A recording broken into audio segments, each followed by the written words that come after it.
Welcome to another KCC Devotional. We're in the letter of James, and today we're going to be looking at chapter 2, verses 14 through to 17. What does it profit, my brethren, if someone says he has faith, but does not have works? Can faith save him? If a brother or sister is naked and destitute of daily food, and one of you says to him, "Depart in peace, be warmed and filled," but you do not give them the things which are needed for the body, what does it profit? Thus also faith by itself, if it does not have works, is dead.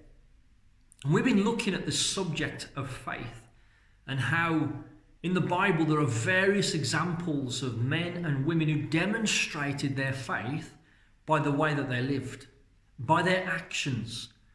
And that's exactly what James is getting at here in his letter. But right at the outset, we need to clear up a bit of a misunderstanding.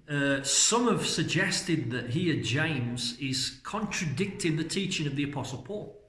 For example, the Apostle Paul writes in Ephesians 2, verses 8 and 9, "For by grace you have been saved through faith, and that not of yourselves, it is the gift of God, not of works, lest anyone should boast." And the Apostle Paul here seems to be saying that actually it's not by works, it's by faith. So what's going on here? Well, the first thing we need to understand is that there are two different emphases.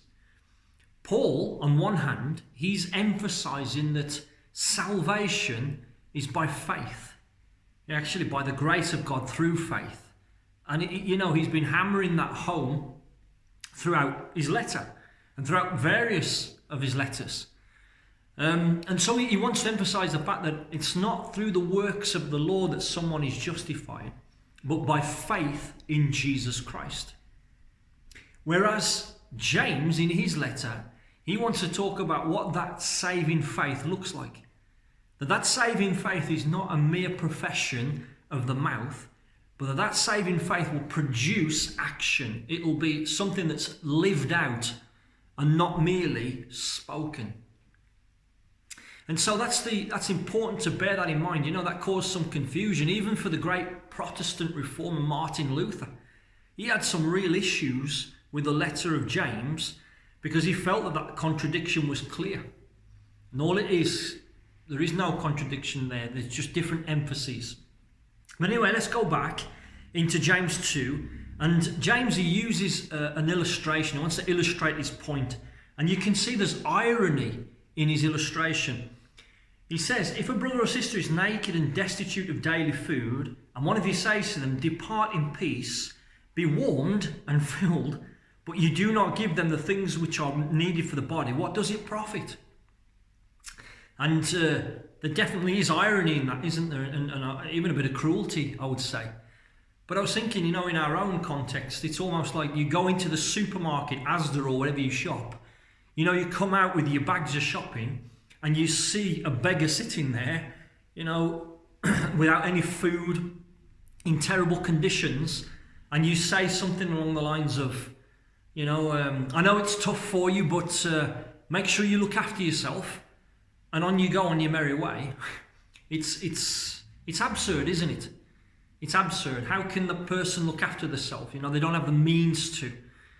And so he's comparing faith without works to that situation. It's absurd. It's not enough just to speak faith out. We need to live that faith.